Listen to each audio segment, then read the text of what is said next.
de manière wala sur une version politique pour justement cibler d'anciens responsables fan ngeen teg loolu également. waaw d'abord je pense que dafa am d'abord il faut que ñu leeral ko loo xamante dafa am cette semaine man personnellement j'ai été victime de cabale médiatique cette semaine moi personnellement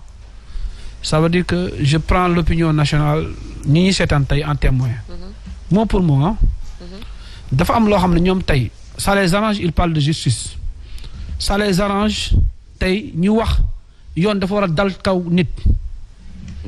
man nag homme politique la acteur politique la il y a quelques semaines passées dafa am acteur politique boo xam ne dafa taxaw bind ci Facebook je cite bien il a effacé le post mooy Fadilou Keita bind ci Facebook ne Macky Sall autant da doon jàpp kese les sudistes y compris les Joola kenn dégguñu kenn waxu ci procureur waxu ci kenn waxu ci ñu déggoon année passée Ousmane Sonko a fait une vidéo et j'ai la vidéo il dit que Macky Sall n'aime pas la Casamance y compris les Joola aujourd'hui je pense que Macky Sall lu mu def ci Casamance ci wàllu infrastructure ci wàllu désenclavement de la Casamance ci wàllu lu mu def ci Casamance ay route pont ci ay ndox rien que la paix en Casamance waxatuñ ko maintenant moi en tant qu'homme politique ma bind que Ousmane Sonko a un problème personnel avec les Peuls et Ousmane Sonko et son Pastef a un problème avec les Peuls donc man amu droit bind ko ñoom am nañ droit wax lu leen neex mais ñun amuñu droit wax lu ñu xalaat ci réplique à leur poste et c'est ça que j'ai fait en tant que citoyen c'est ça que j'ai fait j'ai répondu à ce qu'ils avaient dit ce qu'ils avaient écrit c'est maintenant que j'ai eu le moment de répondre il faut que ça aussi mu leer ci bopp sénégalais yi mooy ñoom lu ñu waxoon loolu lañ nekk di leen tontu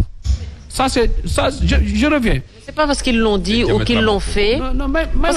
que ça soit ñu wax ko c'est des propos extrêmement graves. Que ça soit ñu reprendre ko aussi c'est des propos extrêmement graves. L'arrêté s'instenant dama ne xam nga dans un état de droit. Alors laissez-moi terminer. moo tax ma ne la ñii dañoo bëgg a jommiloo nit ñi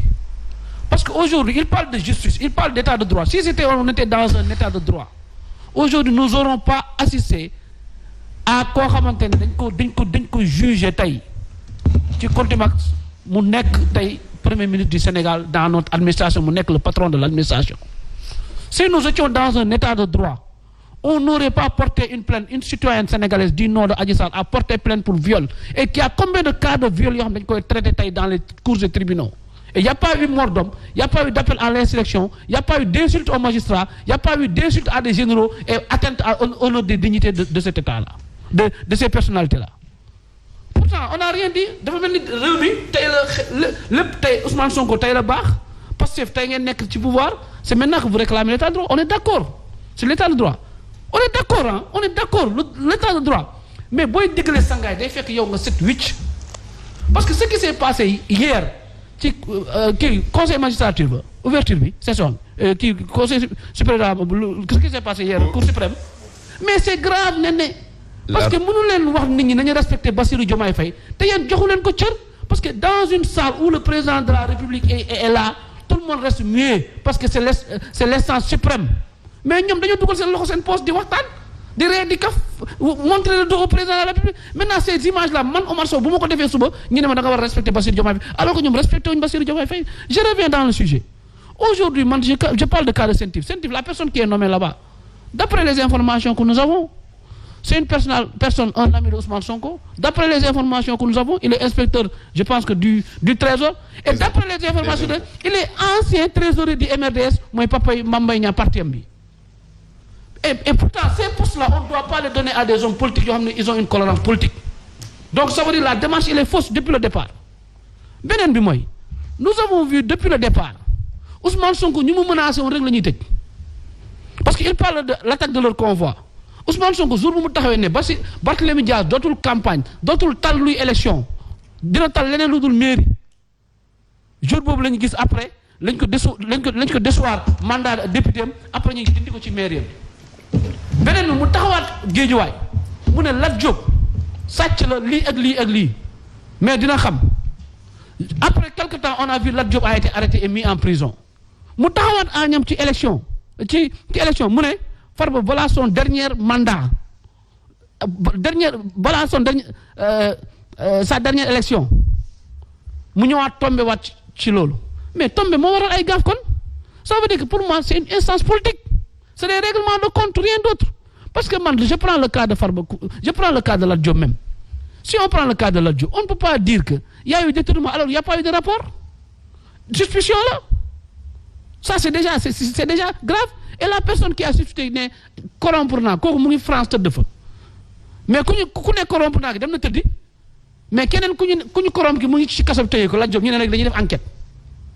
Donc on ne va pas dire cette juridiction elle est politique. On revient sur Farba ñu ne Farba. Trésor viré wul la de. Trésor viré wul Farba de. Il faut que les Sénégalais nous écoutent. Mooy Farba dañoo gis benn homme d'affaires boo xam ne Trésor da koo viré xaalis mu lay viré ay xaalis. Mais dem leen d'abord jàpp homme d'affaires boobu ngeen def ko enquête d'abord ba ngeen xool virement yi ba mu ne leen virement yi Farba laa ko jox homme d'affaires boobu doora porter plainte Farba. Je pense que c'est comme ça la procédure. Si vous êtes avocat, je pense que c'est ça la procédure. Mais Farba n'a pas de lien avec le Trésor du Sénégal. Farba n'a jamais reçu un seul virement du Trésor du Sénégal. Maintenant, pourquoi Farba est convoqué? Loolu mooy wax ci nee na loolu mooy wax ci pour man la société par exemple tey Trésor bu viré société bu mu viré bi mais société boobu moo am problème ak Trésor parce que moo jël moo signé engagement moom lañ signé compte am moom moo def lu ko neex moom nag xaalis bu mu viré Farba ça c'est entre lui et Farba et c'est des raisons personnelles. Voilà beneen bi mooy. Nous avons regardé tous les gens qui ont touché des dossiers. Ça veut dire que dossier 94 milliards. Oui. Ousmane Sonko il a ça à la gorge. C'était Tahirou Sarr moo jëndoon créance bi kooku tamit dégg naa mu ngi ci liste bi. Affaire Mame Mbaye Niang il a ça à la gorge parce qu'il ne va jamais pardonner Mame Mbaye Niang parce que dafa jàpp ne Mame Mbaye Niang moo ko tere nekk président de la République 29 milliards il a ça à la gorge. Il est obligé depuis 1 an ils ont tout le matériel ils ont l'État ils n'ont rien trouvé pratiquement rien du tout jusqu'à dem jël cabinet privé ne dañuy enquête ci nit ñi. Pour moi ils cherchent des trophées de guerre parce que dans 2 mois ils auront 1 an au pouvoir et dans 2 mois dañoo war a présenter Sénégalais bilan teguñu fi xeer tabaxuñ fi xanaa estati la jol lañ fi tabax defuñ fi dara maintenant pour ñoom trophée de guerre dafa war a nekk des noms des pointes de l'ancien régime et c'est ça qu'ils cherchent aveuglément beneen bi mooy le danger mooy les hommes d'affaires sénégalais yi ñu jël di leen def kaso parce que gis nga ne même aux États-Unis hommes d'affaires yi même bu ñu defee crime économique souvent on les met sur brassard électronique wala on les met sur dañ leen may liberté provisoire parce que lan ils emploient et pendant ce temps des problèmes cruciaux tey économique tey pendant ce temps on parle que le port a perdu 120 milliards ci mois bi passé pendant ce temps on parle de licenciement de 1000 personnes pendant ce temps tey yow man maa ngi xëy jënd mburu maa ngi ko jëndee baguette pain maa ngi ko jëndee 200 francs pendant ce temps barki démb maa ngi jënd kilo ceeb 600 francs pendant ce temps man Omar Sow maa ngi dem boutique ba di jëndee bidon diwlin 22000 pendant ce temps Jakarta maa ni ñu ngi leen ne da ngeen war a génnee 50 000 pour ngeen nekk à rêve pendant ce temps les Sénégalais sont licenciés et sont pas payés et pendant ce temps les chantiers les bâtiments sont à l'arrêt pendant ce temps les industries sont à l'arrêt pendant ce temps l'économie ne marche pas l'économie est à l'arrêt maintenant comme ils n'ont pas de solution pour tout pour le travail ils n'ont pas de solution pour nit ñi liggéey amuñu solution pour wàññi dund bi parce qu'ils avaient fait rêver les Sénégalais newoon nañ leen wàññi dund bi yokku na maintenant tout ceci avec la conjoncture avec lépp pour détourner les Sénégalais ils ont choisi des pointes du régime pour des trophées de guerre c'est ça que nous appelons de l'acharnement politique c'est ça que nous appelons leneen nag lépp luñ fi def wala ñun bépp action buñ fi wax ñoom ñoo ñu ko jàngal ñoom ñoo ñu ko won et on ne fait que la réponse à la berger parce qu'aujourd'hui s'il est là en costume cravate il nous parle qu'il est avocat qu'il est un homme de droit l'État doit saisir moi je ne dois pas aller dehors mais des gens qui ont dit président de la République dama koy rey mbaa mu rey ma kooku toi tu le défends yow tu as des leçons de morale à me donner. Très bien alors des gens qui ont Sow. non moi ou bien avec le peuple sénégalais. Non je parle avec vous. Ah d'accord si vous êtes avocat et vous dites que man dañ ma war a arrêter d'accord na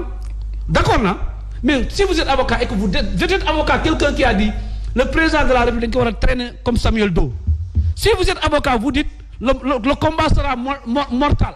et c'est pas un mot de trop vous le défendez. Très bien. Et vous êtes là pour lui. Très bien Sow. Donc je pense que votre diplôme d'avocat là on doit le revoir et votre parce que tamit. Alors allez vérifier. c'est pas un débat personnel. Non je vous dis.